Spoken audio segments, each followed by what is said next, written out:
companies, universities, government entities would do well to stop thinking about employees as inputs to production that are just, frankly, interchangeable.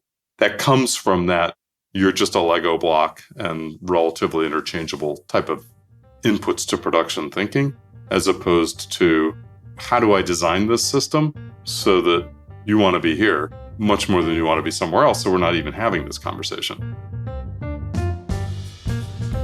Welcome to the Work for Humans podcast. This is Dart Lindsley. Where do your employees fit in your business model? Are they inputs, investors, customers? Today's guest and I talk about how two-sided business models are revolutionizing the way we do business and how that's affecting work. In today's episode, I'm speaking with Dr. Geoffrey Parker. Jeff is one of the leading thinkers when it comes to platform business strategy. He's a professor of engineering at Dartmouth College, where he serves as director of the Master of Engineering Management program. He's also a research fellow at MIT's Initiative for the Digital Economy, where he leads platform industry research studies and co-chairs the annual MIT Platform Strategy Summit. Jeff's the co-author of the book Platform Revolution and is the co-developer with Marshall Van Alstyne of the theory of two-sided markets, which has made significant contributions to the field of network economics and business strategy. In this episode, Jeff and I talk about how we can optimize choice and micro-economies in the workplace. We talk about how to attract employees on a deeper level than money and benefits, why it's important to view employees as critical users, and what decisions leaders need to make to optimize their businesses. Geoffrey is brilliant, and the work that he does is complex and deep, and I think beautiful. I really enjoyed this conversation, and now I bring you Geoffrey Parker. Geoff Parker, welcome to Work for Humans. Dart, it's a pleasure to be here. So let's start off. Maybe people who are listening who don't know all of the terms that you use when you talk about multi-sided businesses. And so I want to ask a few big sort of general questions to get it framed out. What is a platform business? Yeah, so a platform business, it's important to call it a business. So think of it as a system that allows for different types of users to interact with one another. Or sometimes it's to allow for the same type of user to interact and find other types of users. And that's a lot of what we see, for example, in social media systems. But other platforms, if you will, allow for users of one type, and often you might think of them as consumers or customers, to access developers or ecosystem providers who provide valuable services or products, and then often use the platform to both do that kind of discovery, market making, matching, and then frequently to provide the technology building blocks necessary for the provider side to create solutions, to create products and services, and then for the consumer side to literally consume those products and services. So sometimes it's really simple and low tech, like an eBay. Other times it's going to be more like an Android or an Apple iOS, where the platform itself is providing lots of technology building blocks. Now, the word platform always throws me off a little bit because sometimes I notice it's not a technology at all. Like a mall might be called a platform, or this market I go to in Oaxaca City in Mexico, and it's probably been there for 300 years. And it's a platform play, which is it's got, somebody owns the land, somebody comes in, has mangoes, somebody comes in to buy them, everybody finds each other that way. Is that also a platform? It is. And in fact, why only go back 300 years? Let's go back to medieval times. The village markets or the market towns were running platforms. There were areas for buyers and sellers to interact and exchange things of value. I think that's right, but things have changed, and they've changed along a few really important dimensions. So one of them is if you go back to that medieval market and how you got there, you either walked, you took a horse, you rode on a cart with a oxen, and you brought your wares, or if you're a farmer, your produce. And so if you just think about all those things I just said, those are transaction costs. And so they limit the reach of any particular market. It's either a day or two is what's feasible. For some goods, you could go weeks. But the point is, you had these places that could replicate because they could only serve limited geographies due to these other costs, in this case, literally a transportation cost. That's different now. Transaction costs across the economy have fallen like a rock. And so that means then that the reach of the systems has become not only regional, national, but truly global. And we'll get in, I'm sure, to network effects, but it's the ability then, once the transaction costs go down, of these systems to amass global audiences in really kind of new and profound ways. Yeah, I really want to get into that. And before that, I want to ask, what's the difference between a platform business and a pipeline business? Yeah, so I'll answer this in a way that actually goes back to my roots as not only an information systems kind of economist and scholar, but also someone interested in operations management and supply chains. And so when we think about a linear business model and a pipeline, we really think about a supply chain that one firm coordinates and kind of owns the decision rights over how it gets set up. And so if you think about an automaker, they run a really complex supply chain, but they get to make the decisions about who participates, particularly in their tier one suppliers. So for example, you buy seats and instrument panels and all kinds of computer chips and subassemblies and headers and dashboards and wheels and brakes. And these are all themselves relatively complex subsystems that then those tier one suppliers own the relationships. But these relationships are all pretty much contractual, and they're often long running, and they're really well defined. And so there's not kind of an ease of entry and an ease of exit. And you see this linear addition of value that you can go all the way up the chain to where you, for example, extract hydrocarbons to create plastics, or where you go and find the metals that will go into the various products. And then as those transformations occur from just raw ore to smelted metals to to components that get turned into subassemblies that ultimately get assembled into a finished product, you can trace value addition through all those transformation steps, whether they're manufacturing or logistics and moving things from point A to point B. That's how we think of running an economy, honestly. We think of it as very much this kind of linear value add, and whether it's information products like a magazine or a newspaper, or a television show or a radio show, or whether it's something, more tangible like an auto, that's a lot of how we designed management processes, is to manage those flows and systems. And they haven't gone away. A lot of our economy is rooted, in fact, probably the majority of these kind of linear processes. So super important. But when we talk about platforms, they have a different structure. Yeah. And the mental model that I have is there's a firm and there's a dotted line around the firm, which implies things that it owns, or its degrees of control are inside the line, and degrees of control, less control, is outside of the line. And when I see a pipeline model, it's a lot of the flow of value, for lack of a better word, is inside the lines and controlled. And for a platform business, the majority of the flow of value is outside.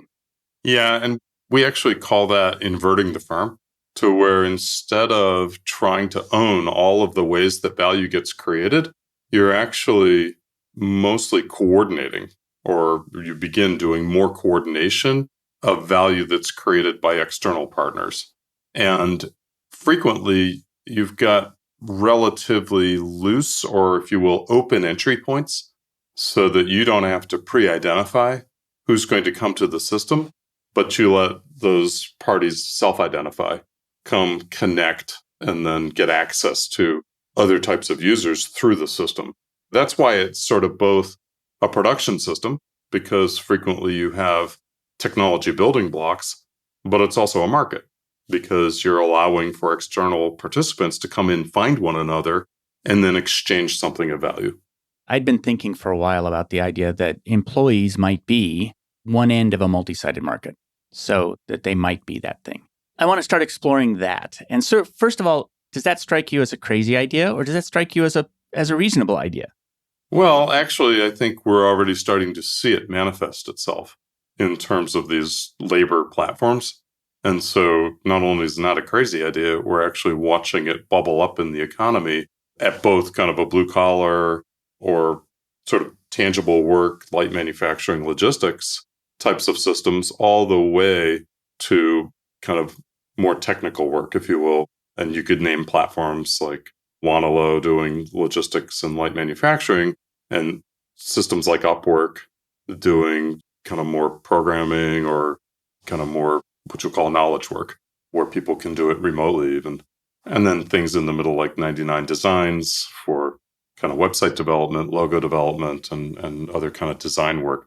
So it's already happening. And then it's interesting to think about, well, what does that imply for firms that are sort of attach employees on a more permanent basis? Yeah. And it's one of these questions, which is that dotted line that goes around the outside of a firm, and inside that line is control. Historically, there's been, I think, a couple of assumptions about employees inside that line. And one is that they are owned. And it's not like anybody really believes that that's true, but we make mistakes as if it's true. Mm-hmm. And so, but the truth is, employees are free to move or free to not pay attention today to work. And so I think that one of the things to explore is the degree to which actually employees are not inside that line. And so if it's Upwork, we know that that's somebody who we're contracting temporarily. We're not getting into an employment contract. It's just a temporary contract. But with employees, I think they're still outside the line. Well, and I think we've seen that we maybe have over-indexed on this idea of the great resignation or the great shift that came out of COVID. But I think there's some grain of truth that people are re-examining kind of what they want out of a job, what they want out of a career, and frankly, what they want out of a life. And that's having then implications for firms that once upon a time, and I worked for one of these multinational kind of corporations early in my career, GE, and the assumption was that you could quite easily stay with that company throughout your career. I ultimately left to go back to grad school and sort of took a different path, but plenty of people I knew went right through the ranks, and the assumption was they were going to stay there, and that was the hiring thought. Now, of course, they knew people would churn and go do other things, but the goal was to have people have one long career with a company. I don't know that certainly this next generation of young people coming out of high school and college really expect that. And so I think they do have this more open view of what they want from a company. And then it's taking a while for the companies to adjust to that. I'm basically arguing that employees are outside producers. They're outside in the sense that they're free to move and they need to be attracted in the same way. They come individually as opposed to, developers that are on the production side often come as a whole firm themselves, essentially, but they're individual. And so now there's this question of how do I balance investment between those two ends? I'm going to say it two different ways. The phrase you used was subsidized, that one market, one end of the system may be subsidized. And I can see two ways to subsidize it. One way is give them more features, things they want. And then the other one is to take a little less profit from them. So that's probably a second way of subsidizing. So what's an example of subsidized ends of a multi-sided market? So first, I'm just going to say both make sense. And then there are reasons why you would land in one bucket or another. So examples in a multi-sided platform. So let's, for example, go to a search market. So a search system. So a search system attracts users who are looking for results to their queries. So think Google, think Bing. And then the way those are monetized is through advertisers. And so advertisers get to bid for the attention of the searchers. And so you'd say, okay, what do the searchers get out of this? I mean, they're getting monetized. Well, they get fantastic results. They get this technology system that they are not directly paying for, which has aggregated tens of and hundreds of billions of dollars of cumulative investment and works really well. Similarly for social media services, kind of same technology investment, same, they get services and products that they don't directly pay for. However, of course, they're paying with their attention. And frequently they pay with their data. And that second one is probably a little less understood by the individuals in terms of what the value is. But the first one, I think the value proposition is pretty clear. We've observed this in television and radio from kind of the beginning, and newspapers for hundreds of years, which is you don't pay the full cost of the newspaper or the magazine because there's this additional revenue stream of advertisers. Whereas a book costs more because the book doesn't tend to have a bunch of advertising in it, if we go back to print media. Then you'd say, why free versus just reduce the price? And that gets back to this issue of transaction costs. Maybe you would be willing to, for example, pay a penny a day for search results, or a dime a day, or $1 a day, whatever the amount might be. Well, then I would have to set up a system that would collect those. Now I'm starting to increase friction and transaction costs, and some people might just object. So you would worry then about crashing the system and driving the users off, which is why it is that some of these systems often land on zero as the price they choose to charge. Whether that's kind of perfect world of zero transaction costs, whether that would make sense as the correct price, probably not. That exact price would be the result of demand functions, the various network effects. But it ends up being a good place to land for a lot of these systems because of the simplicity of it. So cognitively, it makes a lot of sense. And then the transaction costs of it, which is that I don't have to set up then these payment mechanisms. I can focus on a much smaller set on the advertiser side or on the producer side is often where you would collect as well. So employees are more than subsidized, I'd say. Employees are paid. Yeah. And my question is, does that disqualify them as one end of a multi-sided business? Or does it just mean that they are, here's what my answer is. I don't think it disqualifies them because it doesn't eliminate their freedom. So I have a specific example of exactly this. Okay. So there's a paper I can get, I think Scott, I'll get the last name in a second, wrote this paper, and I think it came out in Management Science also. And the question that was asked was, do scientists pay for the right to publish? And so it was in the biotech industry. And so the question was, do they insist in higher pay if they're not allowed to also participate sort of in the broader scientific community? Interesting. That was pretty interesting. There was evidence that said, yeah, actually, that is exactly what happens. Yeah, it's Scott Stern. Sorry, Scott. So it's an older paper from 2004 by Scott Stern. But the idea was, if you had an outside assessment of the quality of the scientist, so that you can kind of rank order the most desirable, because you have to control for that, because that's going to have some impact on pay. And so I forget the exact quality metric, but they had one that they could throw into the analysis to control for that. Then you could look through and say, well, if these people receive multiple job offers and those jobs allow for differential rights in terms of the way that the scientists allocate their time and allow for them to publish in an open academic world some of their findings versus other companies that would say, no, what we're working on is so secret. We have to capture all of the productive output of the scientists and are not going to allow them to participate in this broader community. Why, yes, indeed, those firms that wanted more control over both the time and the kind of intellectual output had to pay for that.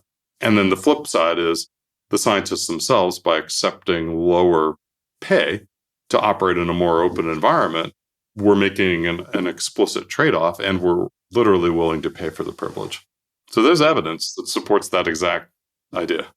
That makes so much sense to me. And part of the thing I've been researching is, what are all the things that people want from work that is not money? And it's a very long range of those things.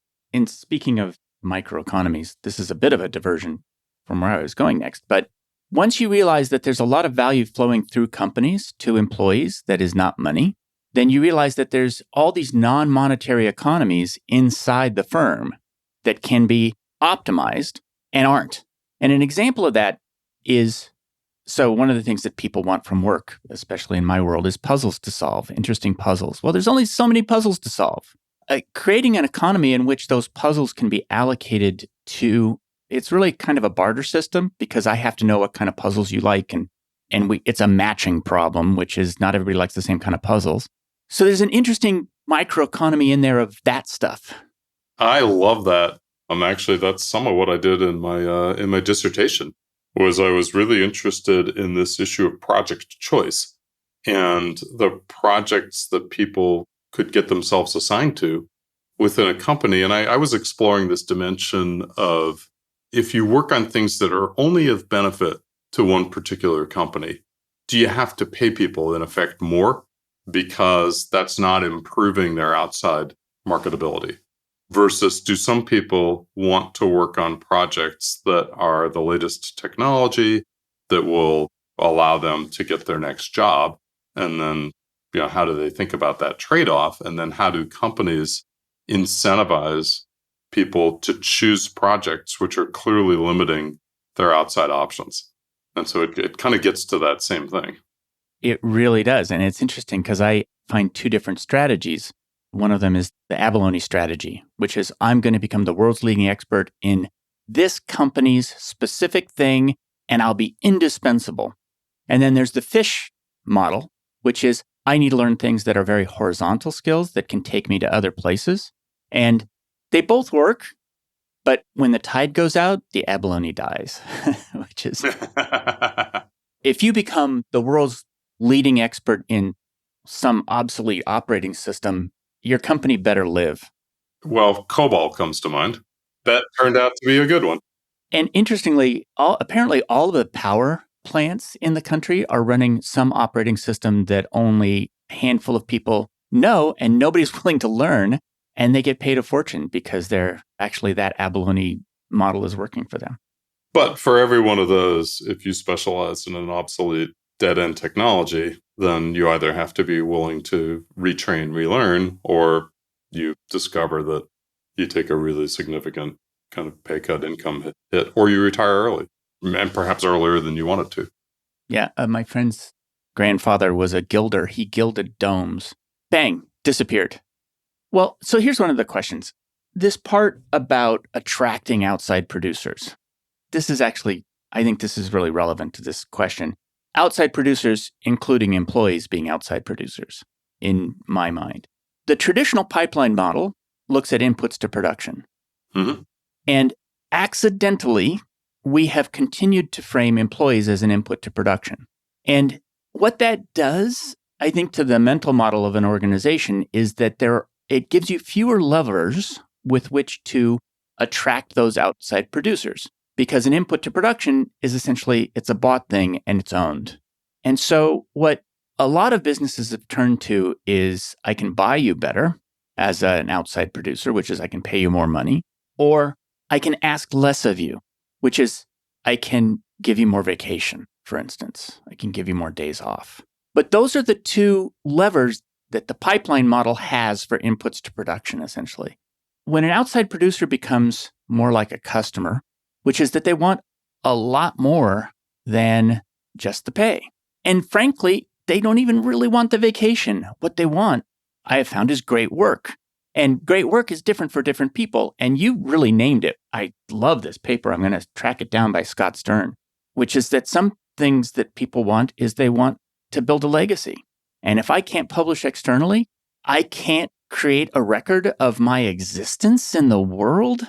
You're going to have to pay me more, right? To do that, it's legacy, it's status among your peers. I often think of my family's biologists.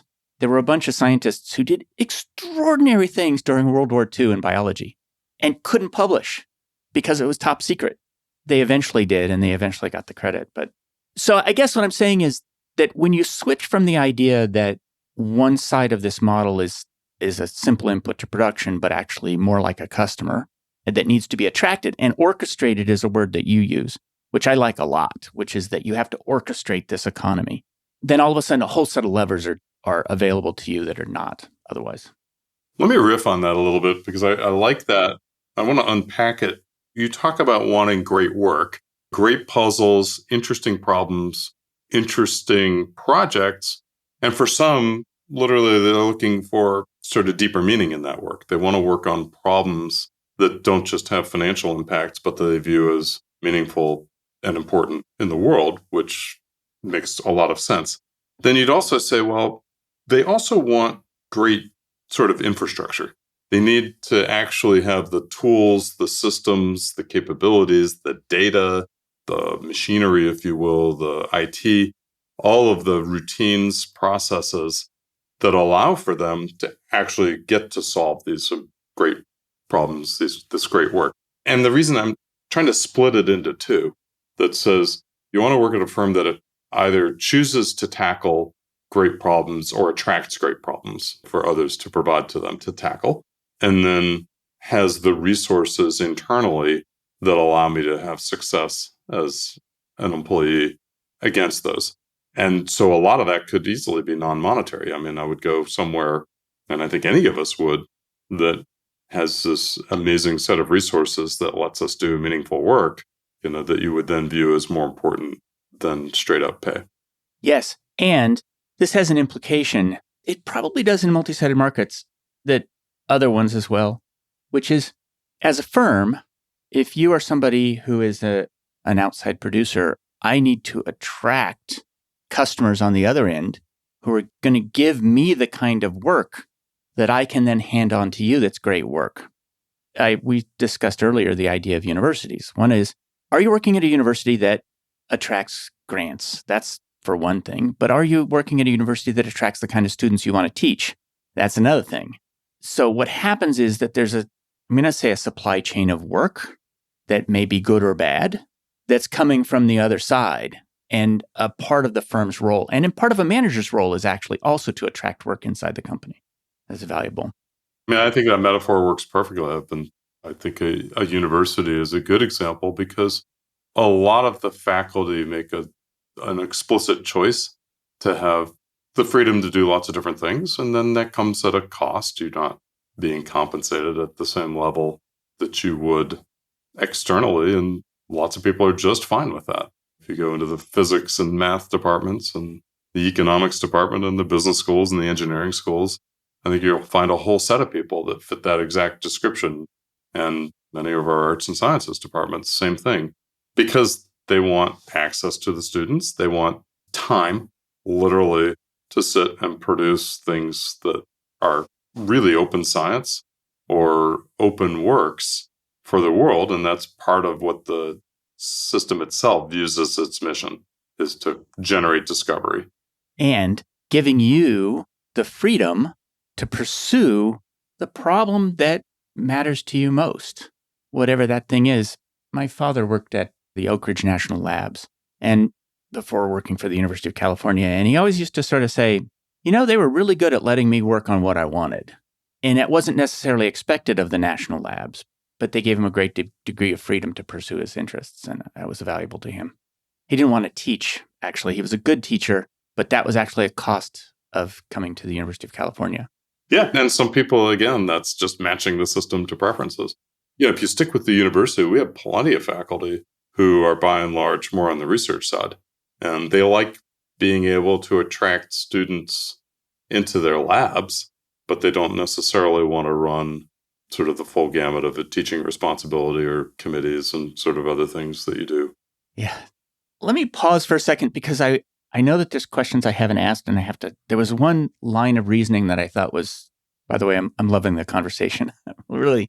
And I've learned so much reading your papers. I've developed a completely different vocabulary and a completely different way of thinking about what are the decisions that need to be made. So in preparing for this, you and I talked briefly about how companies like ride-sharing companies think about drivers. And that one of the things that they do is think about the lifetime value of a driver, just the same way you would think about the lifetime value of a revenue-generating customer. So can you expound on that a little bit? How that's calculated, I guess, is part of it? Yeah, and so the calculation is really straight up kind of a marketing model of retention. So whether it's a driver or a rider, let's just take this user of the system. Now, the user of the system will generate some stream of benefits. And then there are costs of the system to generate those benefits. And so you net out to some positive, hopefully, revenue stream. And then the way you would think about the lifetime value is you discount that because $1 a year from now is generally not worth the same as $1 today. And so we'll discount that back to time zero to create this kind of net present value. And then somebody might leave. They might last for a year. And so you'd only recognize 1 year of revenue, or they may stay for 10, in which case you'd record their revenue. That's all probabilistic. And so it's called churn. And some fraction of your current customer base will churn. And then they no longer use your services and they churn out of the system. This is how you think about modeling recurring revenue streams and then businesses that rely on those. And so for sure, the rider matters because they're paying for the service, but the driver matters just as much, in as much as if all you have are riders, then you don't have a system. You got to have the drivers. And so if they churn out, then it's expensive. And the expenses, I've got to do the acquisition cost, the setup cost, if you will, of attracting a new driver, vetting them, getting them through the security checks, training them. And then there's some sort of a learning curve where if they haven't done this before, they have to learn how to provide the service in a way that doesn't end up driving the riders out. And so once you have that trained driver, then you really want to keep them in place. And so you would think about, well, how do I do that? There are a set of incentives that might be costly. And yet, if that improves retention, it would be worth incurring those expenses. And I can do those calculations. And these systems are big enough that this is exactly what they'll do. They'll even run experiments. They'll say, well, don't know if this will improve churn, but let's take some small part of the user base, if you will, the driver base or the rider base, and we'll run the experiment and see what happens. Yeah, the challenge there, it makes total sense with drivers because I know exactly the value of a ride. It's piecework. Yeah. And it's linear. Mm-hmm. When I look at a lot of the things, a lot of other companies, it is a black box, essentially, between the labor that goes in and the value that comes out the other end. And it's partially because, you take a big high-tech company, like some of the ones I've worked for, there's all these things that go in one end and value comes out the other end, but the connection between the two is hard. And so valuing the productive capacity of one person is kind of impossible. Well, it's one of the reasons that we have salaries instead of piecework in a lot of jobs. So the salary is because the inputs are hard to observe and the outputs are complicated and intertwined. Got it. And if I pay you as though it's piecework, then you will do only the things that are measurable and observable, because then I'll get more reward for doing observable things. However, a complex organization with these sort of production and value creation mechanisms that are not openly observable would suffer from that. And so instead, you end up creating a black box and you say, listen, Dart, listen, Jeff, I'm going to pay you a salary and then I'm going to expect you to do good things and play well with others and, work on the teams. And then at relatively infrequent intervals, sometimes even annual, I'm going to assess what you've done and decide whether or not that was great, average, or below average, or unacceptable. And then make a kind of a continuation decision based upon that.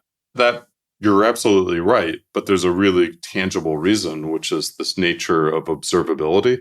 And the downside of if I pay you on more of a piecework basis, even though a lot of what you do is unobservable, that will stop you from doing anything that's unobservable. And then that doesn't work. Yeah. I was talking to Barry Schwartz on the show, who wrote a book called Why We Work, and he talked about the idea of incomplete contracts. I cannot contract you for judgment or collaboration. This is exactly out of that literature. Have I missed something interesting in this question of employees on one side of a market. Does that open up a question for you?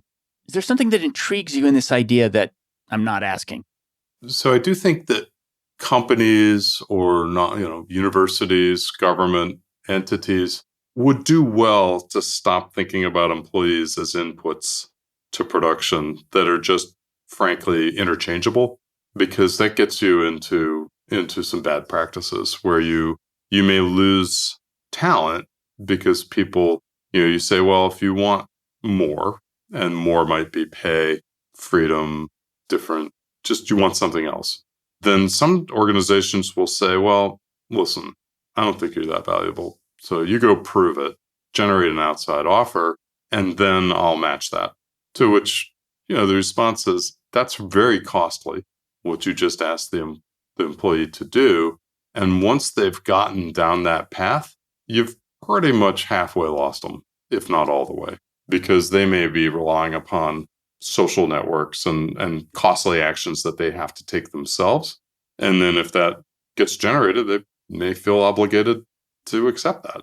And I've seen that thinking in lots of organizations that say, and that comes from that you're just a Lego block and relatively interchangeable type of inputs to production thinking, as opposed to more, how do I design this system so that you want to be here much more than you want to be somewhere else, so we're not even having this conversation.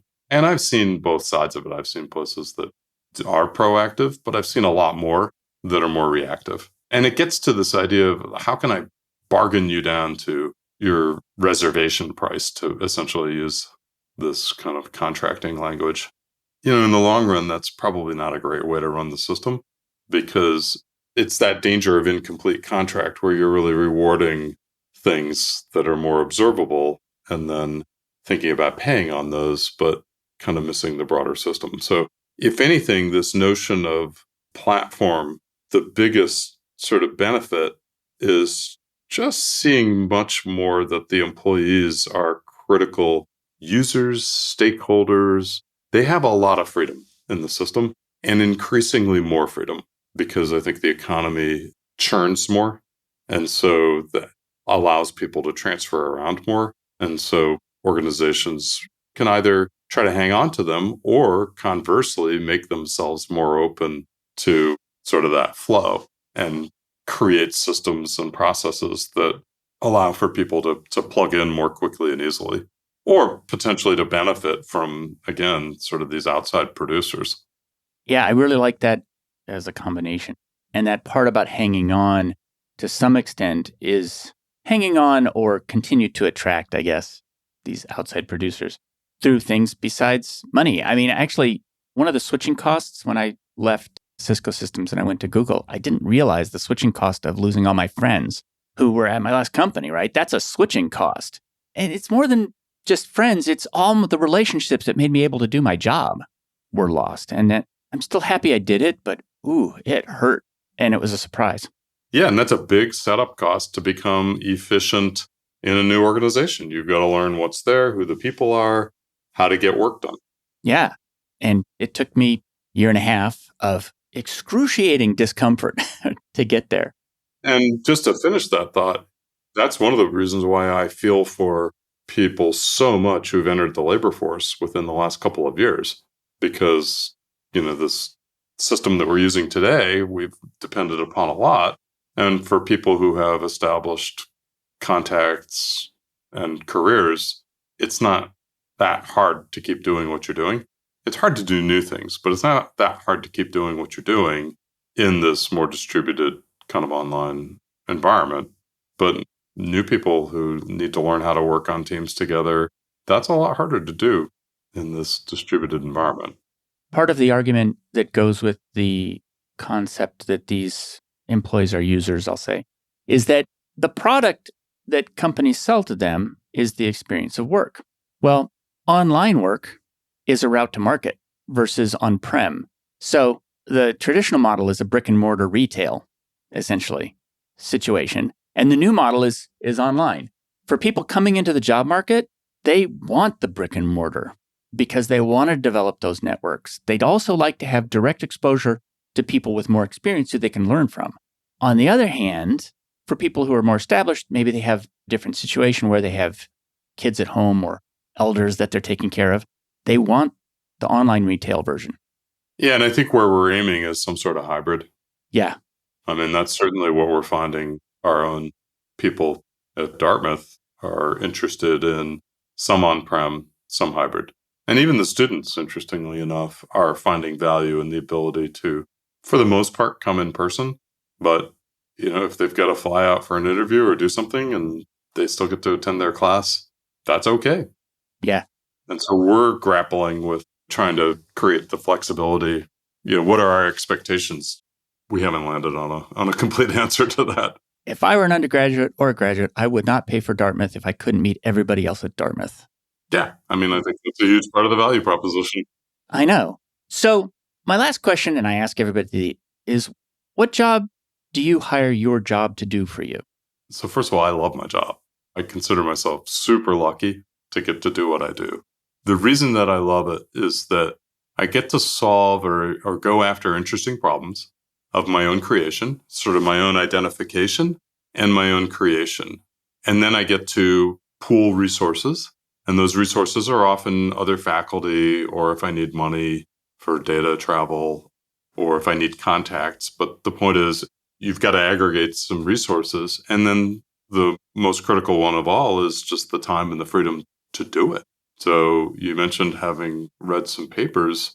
Every one of those is a multi-year journey of sort of defining a thing and then going after what the most interesting parts are and then seeing what you can solve and then trying to distill it down to communicate it to others. And so I hire my job for the freedom to then select problems that are interesting to me and the freedom to build teams and frankly, little startups. Every one of those is like building a little company, a little startup, and then trying to get people rallied around the idea. And they have a life cycle. Then you might be in a certain area for a while, and then something new comes along, and then you start shifting your attention over there and building new teams, or potentially kind of attracting the most productive of your old teammates over. And if you look, I mean, in my own career, I've been super fortunate to have friends and colleagues that I've worked with ever since graduate school. And we've kind of built both a career together, but frankly, lives, because you mentioned these are your closest friends as well as your colleagues. And then the students, I'd be remiss to not mention what a joy it is to meet such a smart and engaged set of humans and to try to have some impact on them and share and guide and teach. Now, I'm not naive. They're smart and capable coming in the door, and hopefully they're smart and capable leaving, and hopefully we also add some value in the process. Yeah, I actually, reading your papers, I noticed a couple of different things. One is lots of collaborators. I mean, when you get to the acknowledgments, I mean, those were big team efforts. There's a handful of authors and repeat authors, right? There's Marshall Van Alstyne. Yep. And then there's... Very close friend. He would have to be. You've written a lot of papers with him. And then Tom Eisenman. Good friend, great collaborator. And the other thing is, I got to tell you, that one of those papers had a formula in it that had 12 or 15 variables. Testing and proving that, it just boggles my mind. You must have gone into a hole and said, I'm not sure I'm getting out of this hole with this many variables. Absolutely. Well, in fact, part of the process is defining a problem and then trying to solve it. And you have no idea if it's solvable. And then the iteration is to say, well, okay, that didn't work. And we clearly made that too complicated. What can we strip away that will make it solvable without making it meaningless? And that's this kind of art of model building instead of a science, because it's that iterative process of we want it to be complex enough to model something interesting, but simple enough to actually be solvable. Right. Interesting and real. Yeah, exactly. Yeah, exactly. Well, thank you for your time today. Yeah. And one other, if you look at the papers, Ed Anderson is another, longtime co-author out of UT Austin. So, he, Marshall and I, and Nitin and many others have all kind of grown up together. And if you get to stay in the field, then you sort of grow together. And that's just been fun. And honestly, one brain couldn't have done it. I mean, what you developed together. So I'll just tell you really quickly how people answer the question that I just asked you, various. But you, I think, touched upon some of the answers. One is to work with teams. And the way people express that is to amplify myself. Ooh, yeah. And so there's an amplification, like I couldn't make as big a dent in the world if I did it alone. Then there's, I hire my job to spend time with friends. Well, I was going to say, these people are friends. Right. I mean, I wouldn't want to do all this alone, whether I could or not, and I simply could not. But what happens after you put the pencil down and sit down for a meal and open a bottle of wine is every bit as important. Yeah, I agree. And people say I hire my job to build a legacy. I mean, how great to come into a field and find out something that is relatively unexplored and big, and then became a bigger deal. Back in the late 1990s and early 2000s, when we first got going on some of these network effect issues, there wasn't really that much interest. It was a pretty narrow set of scholars, and we talked to each other, and you'd go to companies and, they'd be like, yeah, that sounds like Silicon Valley stuff. How important is that? And you had the dot-com boom, and that was kind of interesting. And then it bust. You had the bust. And then in the early 2000s, you had kind of the emergence of more viable businesses. I think the Amazons of the world and Googles, to where the economics made a lot more sense. And then they stuck to their knitting, and probably 10 years later, 2015, 2016, it's like they emerged whole cloth as these super powerful and important firms. But of course, you could see the seeds of that growth many years earlier and what the economics were that they were harnessing. But it didn't have to work out that way. So there's a lot of luck in that, in sort of being relatively early to say, yeah, this is what's driving that change in the economy. Very few people actually answer this question this way, which is, I hire my job to discover the unknown. And so clearly that's something that attracts you. I see you as very much a scientist, right? Looking at the natural world and extracting discoveries from the natural world. It's different from invention. Newton was not an inventor. Newton was a discoverer. And the kind of work that you do is discovery. It's pretty fun. Yeah, absolutely. So I just want to tell folks who are listening, if you want to find out more, go to ggparker.net. That's a great place to find all of the different publications. There's links to videos on there. There's links to papers. There's links to other stuff, books. So thanks for being here today. Dart, thank you so much for having me. Thanks for joining me for another episode of Work for Humans. If you enjoyed this episode, please give us a 5-star rating wherever you listen to podcasts. And share the show with one person you think would get value from it. Believe it or not, this really helps us grow the show and reach more people who want to build the kind of work that people really want. As always, thank you to my producer, Jason Ames at Ninth Path Audio, for his insights into content and his high standard for quality. Final note, the opinions shared here are my own and not the views of Google or Cisco Systems. Thanks again for listening. See you next time.